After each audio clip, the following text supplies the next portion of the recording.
Muito obrigado, Sr. Presidente. Senhoras e senhores deputados, senhores membros do Governo, creio que é indiscutível, praticamente um ano depois de terem tido lugar as eleições legislativas que marcaram o fim de um ciclo político e o início de um ciclo político novo, que precisamos de olhar para o futuro e avaliar em que medida é que as variáveis estratégicas que permitirão ao país crescer e, nessa medida, desenvolver-se de uma forma mais harmoniosa, estão ou não estão alicerçadas numa visão estratégica, sólida e determinada dos poderes públicos. Parece-me evidente que a pior forma de começar o exercício é aquela que tem sido utilizada por vários membros do Governo nos últimos tempos, distorcendo a realidade ou querendo evitar o confronto com a própria realidade. Nós sabemos que em Portugal o desempenho da economia está francamente abaixo daquilo que era a expectativa do próprio Governo e daquilo que era a expectativa dos agentes no mercado. A nossa economia está a crescer sensivelmente metade daquilo que se esperava. Metade daquilo que se esperava. E dentro daquilo que podemos identificar como fatores de fraqueza desse crescimento, está justamente a variável investimento. Não vale a pena usar de malabarismos. Nós já não estamos numa fase em que devíamos fazer disputas sobre matérias que pertencem a instituições e entidades credenciadas que nos merecem respeito, gostemos ou não dos dados que divulgam, mas que são dados credíveis.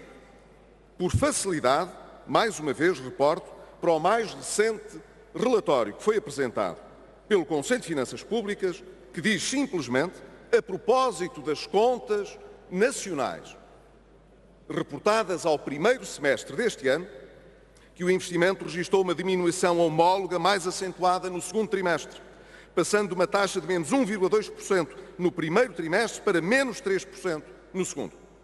E que é de destacar a evolução negativa da formação bruta de capital fixo, que apresentou taxas de menos 1,7% e menos 3,1% no primeiro e segundo trimestres, respectivamente. Portanto, se olharmos para aquilo que são os dados oficiais, percebemos que uma das fraquezas do processo de recuperação está justamente na variável investimento. Não perderei tempo, porque ele é escasso, a abordar a questão do investimento público. Sabe-se desde já que ele está em forte contração, o que aparentemente não motiva nenhum problema de coerência entre aqueles que suportam o Governo, mas não há nenhuma dúvida, o investimento público é hoje a variável de ajustamento orçamental. E se for preciso não gastar nada até ao final do ano para cumprir a meta, o Governo não gastará nada. É outra discussão. Eu espero que o Governo cumpra a meta do déficit, porque ela é importante para as finanças públicas do país e para a credibilidade do país. O que tem é de saber que o caminho que está a ser seguido não era necessariamente aquele que tinha de ser seguido, porque havia alternativas. Mas o importante aqui não é a questão do investimento público. A questão é, nós olhamos para a economia portuguesa nos últimos 20 anos e claramente desses 20 anos, nos últimos 15, praticamente não crescemos em termos per capita. E porquê? Porque muito do investimento que se realizou, muito do pouco investimento que se realizou durante todos estes anos não foi produtivo, fosse público, fosse privado. O que significa, portanto, que nós temos de atender à qualidade do investimento que é realizado. Esta é a primeira questão. A segunda questão não é com o capital que detemos no país que conseguiremos crescer o suficiente, nem para pagar as dívidas, nem para investir no futuro e na geração de emprego. Precisamos, portanto, de exportar mais e de atrair mais investimento direto externo. Isso é crítico para que o país, nos próximos anos, possa sonhar, ambicionar em criar emprego sustentável e poder crescer acima da média dos nossos parceiros e, portanto, recuperar alguma coisa para o futuro. Mas isso implica ter uma estratégia. Qual é a estratégia nacional que o Governo tem nesta matéria? Nós, enquanto chegámos no Governo, tínhamos uma. E ela estava a resultar porque a economia estava a crescer e o investimento estava a aumentar. E isso é público, não é contestável. Nós sabemos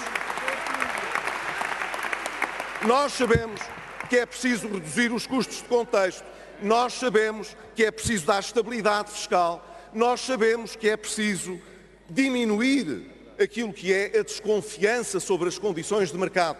Um ano depois das eleições, nós até podemos estar a discutir se nos 3 meses antes das eleições ou nos 3 meses a seguir às eleições, que é em regra o período de perturbação que qualquer ato eleitoral impacta sobre a economia, se as coisas corriam melhor ou pior, tem pouca relevância. Mas quando estamos a discutir 10 meses do Governo, não me venha, Sr. Ministro, com a ideia de que nós não deixámos o investimento todo preparado e que a economia vinha muito mal desde o nosso tempo, quando nós tivemos a economia a crescer desde 2014, em 2015. Sabemos